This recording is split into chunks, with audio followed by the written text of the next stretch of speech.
Hidden Gems. In this episode of Hidden Gems, I'm going to talk about arguably my favorite video game of all time, Capcom's hidden gem, Power Stone 2.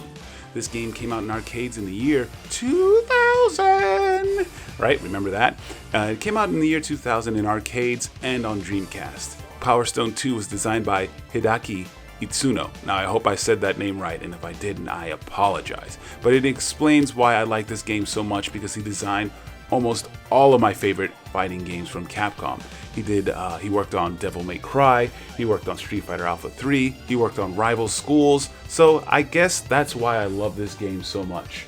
Now, we discovered this game, I say we because I was playing this game with a bunch of my buddies. There was 4 of us, and we all loved fighting games. But a lot of times when you're playing fighting games, people are just kind of, waiting, and there's always one more. So we started playing 4-player games, and we just loved it. It was just like, we're all playing at the same time. We can betray each other, team up. Although we never teamed up, but sometimes we would. But anyways, so we would play games like No Mercy. We'd play like Def Jam. We'd play Urban Reign. All these 4-player brawlers. And we discovered Power Stone 2 maybe a few years, I'd say, after the game came out. And we played like Smash, but we weren't crazy about Smash. The thing that we liked about it is 4-player games were chaos, and it was just a lot of fun. It allowed us to play all at the same time without having to wait for run backs, and it was just a lot of fun that we can all play and get together and just chaos would ensue. Now, how did I discover this game? Kind of by luck. Every year, I go to this one New Year's party, and it's this big Cuban Latin party, and we get together, and it's at this big mansion. It's really cool. We just knew these people that had this awesome house, and in the very back was the kids and teenagers room. And I went one time, and I had my Dreamcast and some controllers, and some kid actually had some games, and he brought a copy of Power Stone 2 and said, "Hey, let's check this out." And we put it in there, and I start playing, and I'm like, oh my goodness. And we're playing on this stage, and we're on this airship and fighting around, and you're falling off the stage and coming back on, and all of a sudden, the airship just falls apart, and you're falling down and fighting for these umbrellas, and there's food items, and you're just in air. The action didn't stop, and that's what I really love about this game, just non-stop action. So I was playing this game, and I had my Back to the Future moment. I'm like, yo, Chuck Berry, remember that new kind of fighting game we've been looking for? Well, check out this. It's Power Stone 2. When I introduced my friends to the game, it was a huge hit. We couldn't put the game down. We'd have monster sessions to play. We'd probably play up to 10 hours. I wish there was Twitch back then, because, man, we would have been Power Stone 2 streamers. To this day, we still find new tech, and we still find new cool things that we didn't even know about the game. So what makes this such a hidden gem? Well, let's talk about it. Let's start off by talking about this awesome, unique cast of characters. Axel the cowboy, Ayame the ninja waifu, Edward Falcon the fighter pilot and main character, Galuda the Native American powerhouse of the game, Gorman, an evil chef who cooks up big damage, Gunrock, a miner from Don Volta who will rock your power bar, Jack, a strange mummy guy with blades, Julia, she's a royal girl with a bit of a dark secret, haha, I know what that is, Pete, who is a living toy like Pinocchio but will kick your ass, Rouge, a fiery belly dancer, Ryoma, a samurai warrior and master swordsman, Wang Tang, he's Goku. No, he's just pretty much Goku.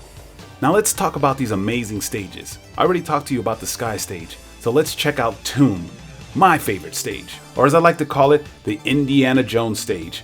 You start out fighting outside of this temple, and there's all kinds of crazy things happening. You have tombs, you have spikes coming out of the floor, you have boulders just falling down on top of you, until you activate a trap, and the floor breaks beneath you, and you fall into the tomb, and you end up getting chased by a giant boulder, while you have to avoid bottomless pits, fighting your friends, and only 2 can make it out. Well, you'll come back later, but you want to be the first 2 to get out of there, because you get access to these 4 potions. Now 3 of them are poison, and 1 of them is life. So it is an awesome risk that always happens. You get to the end of the stage, you're there with your buddy. Do you fight each other? Do you go for the poison? And it just makes for a super fun thing that happens. But there's still so much left to this stage. There's a slot machine on the side. You can hit it, you can make power stones fall from the sky, food items, or activate traps, along with the Sphinx right there. Eye lasers, just explosions. You can make him punch one of your opponents. It's awesome, and the stage is pure pandemonium and my favorite stage. Then we have Iceberg, a stage fought on an ocean top on different submarines submerging and re-emerging. Each submarine has unique characteristics. In one submarine, you can launch a missile attack at your foes, or ride in some kind of awesome spaceship, or be a gunner in a turret.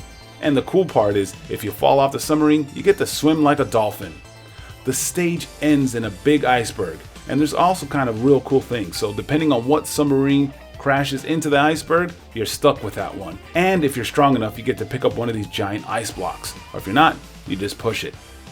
The next stage is Dark Castle. The stage has you fight at the bottom of the floor of the castle, across platforming sections. The floor catches on fire and you have to race to the top, doing platforming all while fighting at the same time.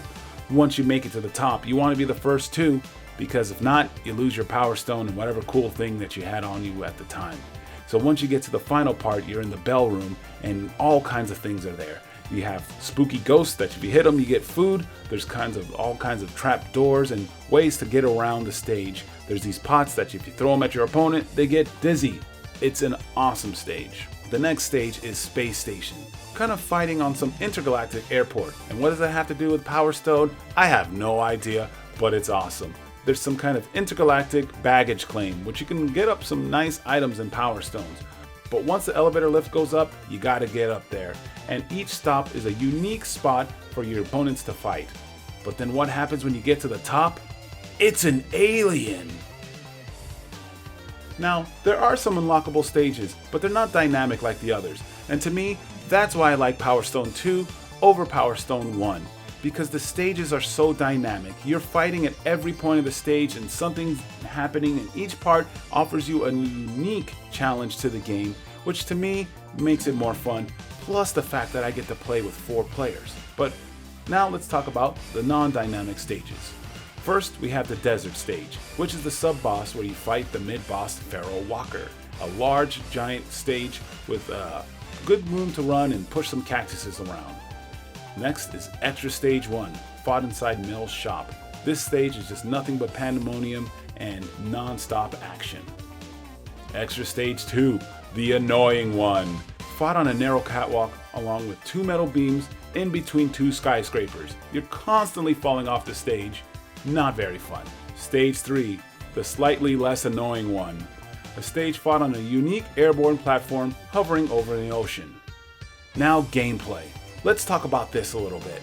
Now the gameplay is toned down, kind of like Marvel vs. Capcom 1 and Marvel vs. Capcom 2. Now you're like, wait. No, Marvel vs. Capcom 1 went to be a 6-button fighter. Marvel vs. Capcom 2 went to be a 4-button fighter because there was just so many characters and so many stuff. They just said, hey, we're going to 4.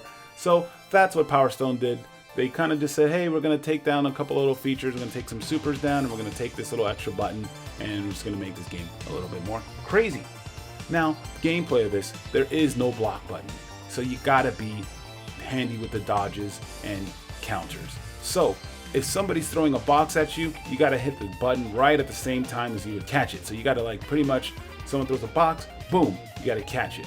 Now, there is no block, so if you want to avoid an attack from someone, you literally have to parry the attack. So when they attack you, you gotta push forward or up as soon as they attack you, and you can kind of counter it, craziness ensues. The main goal of the game is get the Power Stone so you can transform your character into their ultimate form and whoop some tail. But if you're handy, you can still cause some havoc. There's a bit of a delay in the transformation, so you can hit them right after they transform and buy yourself some time. Another thing you can do is you can knock someone out of a super animation. It's not invincible, and if you get a right angle, you can knock a player out of their super animation. Not all superheroes are created equal. Some supers aren't that great, so with them, you just want to mash the projectiles until you defeat an opponent. Like Wang Tang, his supers are kind of slow. Like the Spirit Bomb is very easy to dodge and very easy to just knock him out. So you just want to jump up in the air and beat Goku. Maybe if you get a hard knockdown, you might have enough time to throw a Spirit Bomb, but with 4 players, nuh-uh. If it's single player, you'll probably have enough time to get it. His other one, his Raising Dragon, is kind of weird. You kind of gotta get him in a situation. There are little hidden ways that not a lot of people know about to get out of supers. Let's say someone's coming at you with a super and you don't know what to do. Well, a well-framed wall bounce will give you invincibility frames, kind of like MKX's armor, and you can stuff many supers right in their tracks. Some opponents' supers are really hard to block, cough cough Ayame, but others you can knock it out with a well-timed wall bounce. I could go on and on about tier lists, advanced strategies, weapon and item use, specific stage strategies, but maybe I'll save that for another video. Now, before I move on, I respect people's opinions, even if they say Power Stone 1 is better than Power Stone 2. Like this guy!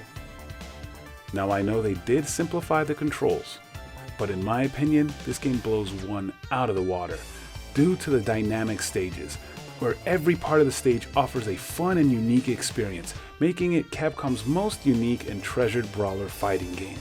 No other fighting game gave you such a unique and wild experience. And you have other features like Mel's item shops, where you can take 2 items, put them together, and make some kind of new weapon, or make some trash. It's that extra thing that makes 2 so awesome. What makes this game such a hidden gem? Well, this wonderful cast of characters were never really heard from again. They were only seen in the background of a few Capcom stages, and as for now, there's no plans for a Power Stone 3. And sadly, these guys never made it in any Versus series. I mean, these characters never came back in any shape or form. Well, there's this anime, but we don't really talk about that. I made this video to share my love for the game and hope it raises some awareness for this wonderful forgotten Capcom game. My hope is that you sit down and play with some friends and enjoy. It's super easy and fun to pick up, and I know you'll have a blast playing it. Every year at PAX, I sit down and join a group that checks out this game and join in the fun. Well, that's it for this episode of Hidden Gems. I'll just let this anime intro take us out. And just like the intro says, Power Stone will set you free. Thanks for watching. It's your time to be what you're meant to be. Chance to claim your destiny. Look deep inside yourself.